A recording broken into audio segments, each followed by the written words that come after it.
Hey everybody, welcome to the second installment of Master the Basics. Thank you so much to everybody who watched, liked, shared, or commented on episode 1, the deadlift.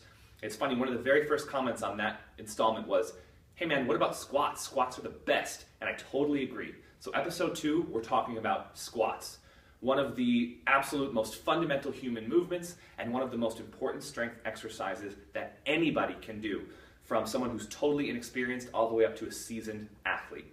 My name is Marshall Roy. This is my facility, Rise Gym in King of Prussia, and let's get started. So what I'm going to do in this video is outline and demonstrate 5 squat variations, starting from the most basic for a beginner and progressing up to the most advanced that would be used by someone with a lot of strength training experience. So no matter where you are in your fitness journey, in your strength training journey, you're going to find a place today where you can start, make progress, and progress onward from there. I'm also going to talk about some of the misinformation surrounding squats because a lot of people are afraid of them or think that they're dangerous or think that they're only for the most advanced athletes or they're only for young people or they're only for people who are bodybuilders or only for people who are already very strong, and that is simply not the case. Everybody could benefit from doing some variation of a squat in their training. Over the course of this video, you're going to hear me use the word progression a lot, and it is a critically important concept, so I want to take a minute and really be clear about what I'm talking about. What I'm going to lay out for you, these 5 squat variations, are progressions, which means that one leads to the next. A huge mistake people make when they undertake strength training for the first time or they undertake strength training after a long hiatus is they try to jump right into the advanced stuff. Check your ego. Start with the easy stuff because I promise it has a purpose, and its purpose is progression. So I implore you, start with the easy stuff. Start with the first progression.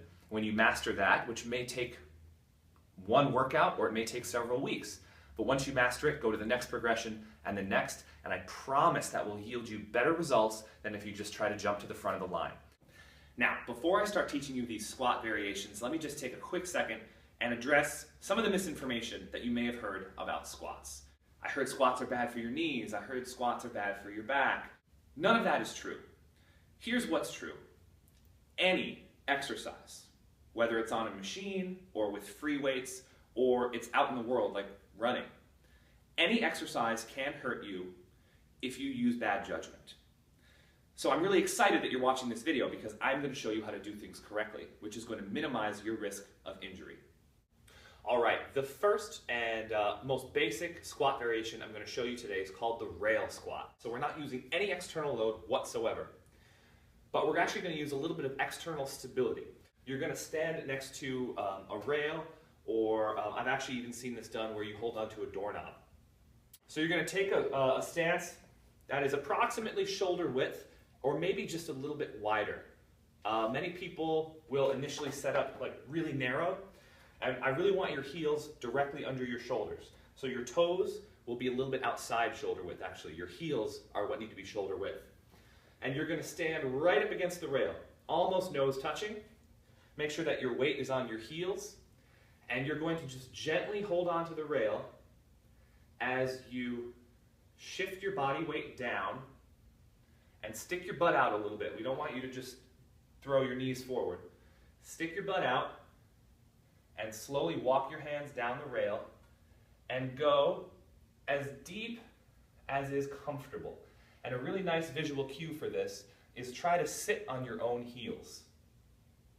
And you can use your hands for as much support as you need. Some people might need to hold on a lot because they're beginners. Other people may just need fingertips to support themselves. And when you reach the bottom, come right back up. And you can walk your hands down, reach the bottom, and come right back up. You may feel a little bit stiff as you begin doing this. That's totally okay. Your first rep, you might only get to about here and back up. And as you do this more and more, as you progress throughout a set, you may stretch a little bit and get able to get lower and lower. Now, a little bit of troubleshooting with this and any other squat variation. So the cues I'm going to give you now and some of the corrections I'm going to give you now hold true no matter what type of squat you're doing, whether you're doing this or whether you're doing a barbell squat. There are a couple things that you want to make sure are always totally locked down. The first is that the weight is going to be primarily on your heels. A lot of people, when they go into a squat, once they get past here, will immediately pop up onto their toes and go like this. We don't want to do that. That really de-emphasizes the muscles of the hips and the posterior, like the hamstrings, and it really emphasizes a lot of muscles of the quad, and it loads the knees in an asymmetrical way that is not ideal. So if you cannot go all the way down while keeping your heels planted, that's okay. Just don't go all the way down yet. Work on the range of motion that you can control, and slowly, over the course of several workouts or even several weeks, work on expanding that range of motion. So use this movement like a stretch. Secondly, this is very important, is maintaining a neutral spine. So what that means is that there's essentially a straight line from the crown of your head down to your tailbone. This is what a neutral spine looks like.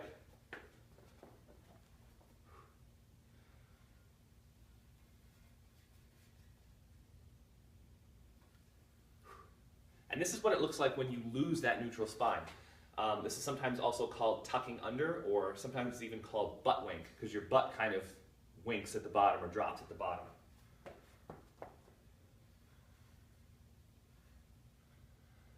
Okay, you see how I got kind of curled under like that?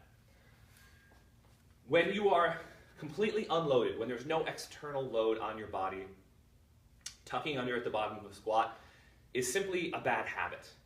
It's probably not ever going to hurt you, but you definitely don't want to ingrain that technique, because once you do get under load and you do have external weight on your spine, that can lead to some problems. So it's really important that we nip that in the bud and we fix that before you start loading your body with weight. So the simplest thing to do is to either film yourself or get a training partner or a personal trainer to watch you and stop your squat before you tuck under. Now this might mean that you can't go quite as low as is comfortable, but that's okay. You need to go as low as you can perform the movement with perfect form, because that range of motion will increase over time as you build strength. So let's say you can comfortably squat all the way down here, but as you can see, you're really hunched over. Well, if you can squat here perfectly, and then lower is where you start to round, stop right here and just do your reps like this until you build a little bit more flexibility and a little bit more strength, and you can get lower and lower and eventually go into a full depth, full squat position with that neutral spine. Okay guys, the second squat variation, the next progression that I'm going to show you is the box squat. So the purpose of the box squat is twofold. One, we are going to separate the down and the up portion of the squat. And secondly, we're going to give you a little something to aim for. Just mentally, it's easier to kind of sit back, load your hips, and descend when you know that you're going to come to a seated position onto something. It's purely mental, but it's really important, especially if you're new to squats. So, same stance as the rail squat, just outside shoulder width, a slight turn out of the toes, and we're going to do the squat the exact same way.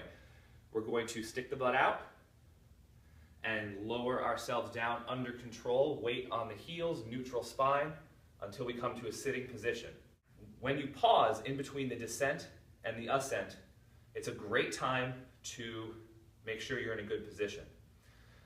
So that means chest is lifted, the spine is long and straight, and the knees are held out just a little bit. So the knees collapsing in is a really common mistake. So after you come to a seated position and you're going to pause for 1 to 2 seconds, just take a quick mental checklist, mental cues. Make sure your spine is lifted, you're pushing down through your heels, and you're using these little muscles at the top of your butt to pull your knees out. Then we're going to drive up from a dead stop, like that. Even though we're fully deloading our body weight on the block at the bottom, it's really important not to lose tension. So it's really important not to get to here and then just drop. That is bad. Don't do that. You need to control this descent to the very, very, very end. You should be touching down onto the box very softly, like this.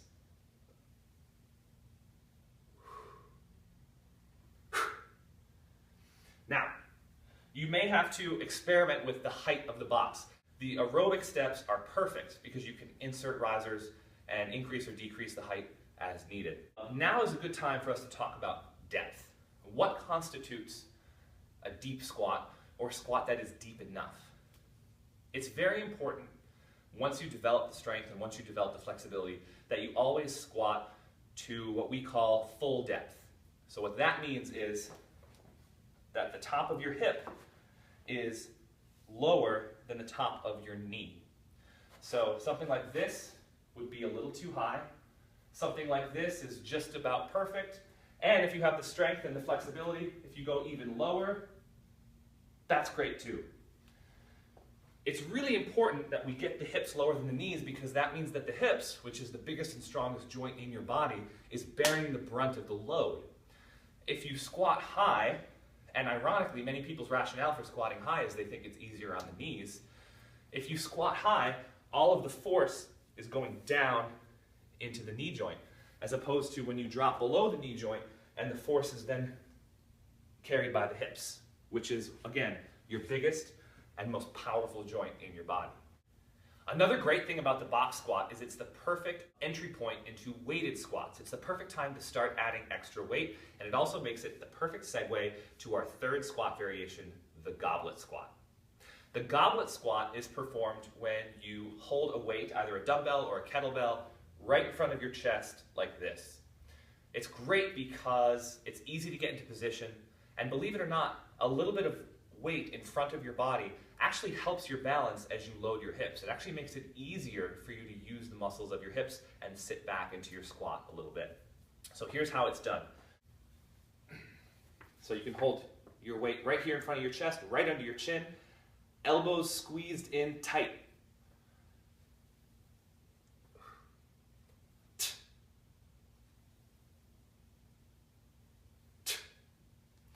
Once a person is proficient with that, we'll take the box away.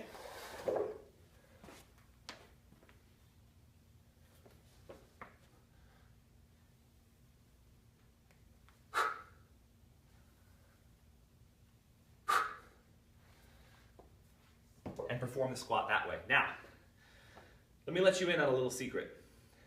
In all my years of training, for all the hundreds of people that I've worked with, this is the squat variation that most of them do. I've only had a handful of my clients throughout my entire career squat ever with a barbell. The reason is, for most people, and even some athletes, the goblet squat is as far as they need to go. They don't really need to squat massive amounts of weight in order to get strong enough to excel at their sport. So I want you to spend a lot of time on the progressions leading up to the goblet squat because odds are good that it's the most advanced squat variation you will ever need. If you choose to go further and choose to squat with a barbell, that's awesome, and I'm going to show you how to do it momentarily, but I want to take a minute to make this point. Fewer than 10% of my clients over the course of my entire career so far have ever squat with a barbell. And it's either because they really wanted to, or they were involved in a sport or an activity where they absolutely had to build the most strength and muscle possible. But again, for general fitness people, this is your go-to squat variation. All right, once you've mastered the goblet squat, if you're interested in squatting with a barbell, you'll start with our fourth progression, the front squat. Now, how do you know when you're ready to graduate from a dumbbell or a kettlebell to a barbell? In my opinion, if you can do 10 repetitions of a goblet squat with a weight that is equal to 50% of your body weight, you can graduate to the barbell if you want to. With the growing popularity of Olympic lifting and CrossFit, a lot more people are front squatting, and that is great. The front squat is awesome. It's really good for you, and it makes you super strong. The other nice thing about the front squat is it has a lot in common with the goblet squat. So if you've worked your way up through these progressions, this is not going to be too big of a change.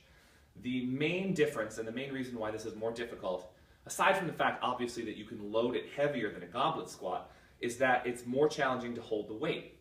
Now, there's two main ways that you can hold a front squat. There's the Olympic grip, where you kind of swing your elbows forward, like this.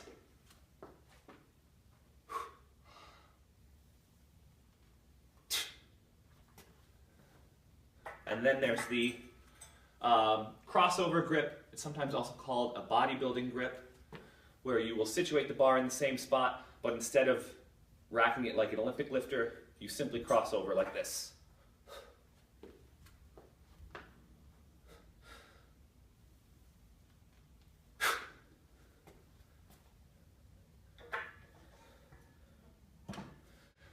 I strongly prefer the Olympic grip.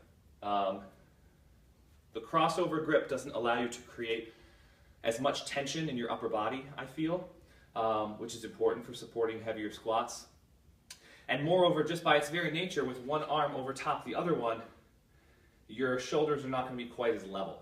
So take some time to practice the Olympic grip with light weight before you progress up. Here are a couple quick tips for you to get in position. Number one, the bar should be right against your windpipe, okay?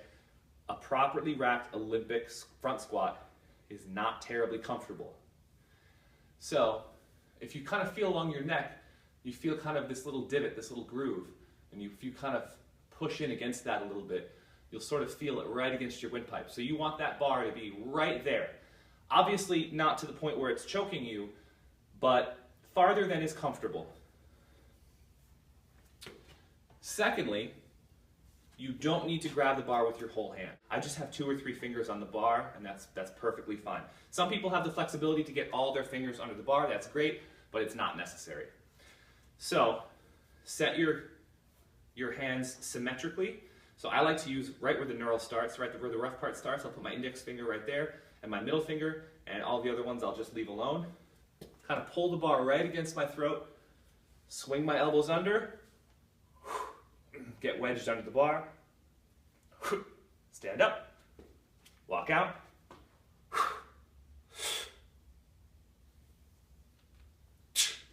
do my set, walk back in, and re-rack the weight. So again, front squat is your next progression. It's a pretty big jump up in terms of what you can do with weight from the goblet squat. Start light and work your way up from there. All right, guys, finally, we're going to talk about our 5th progression, the back squat. It's sort of funny to me that when people think of squatting, this is what they always think of. A bar on your back, lots of heavy weight, but in reality, this is one of the most advanced squat variations there is, and very few people need to barbell back squat. Again, if you want to, that's phenomenal, and you should learn how to do it properly. This is a pretty big departure from what we've done so far, because so far, everything we've done has been loaded in the front of the body. The back squat, as the name implies, is loaded on the back, and it changes the way that the lift feels. So there's a learning curve. Just commit to staying humble, take your time, start light, and work up over the course of weeks and months.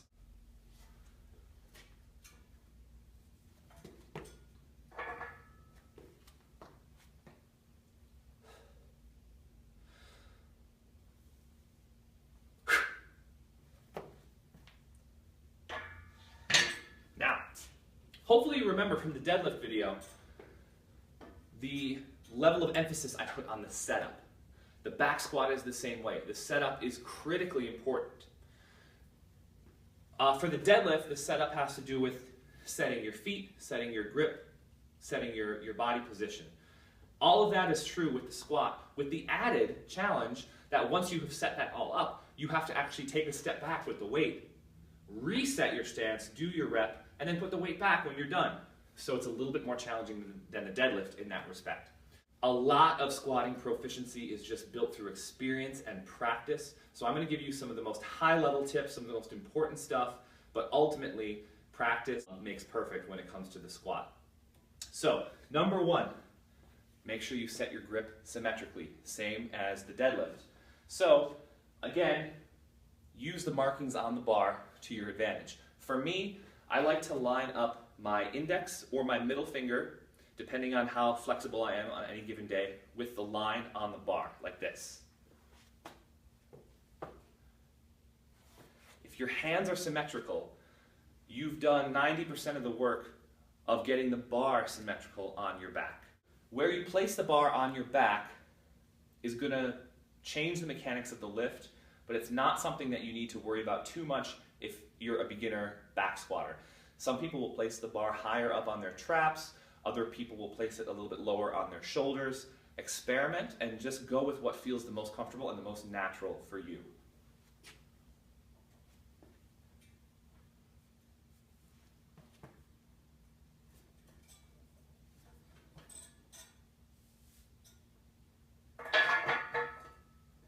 Because the weight is going to be on your back, you're not going to be able to stay quite as upright as you can in a goblet squat or in a front squat.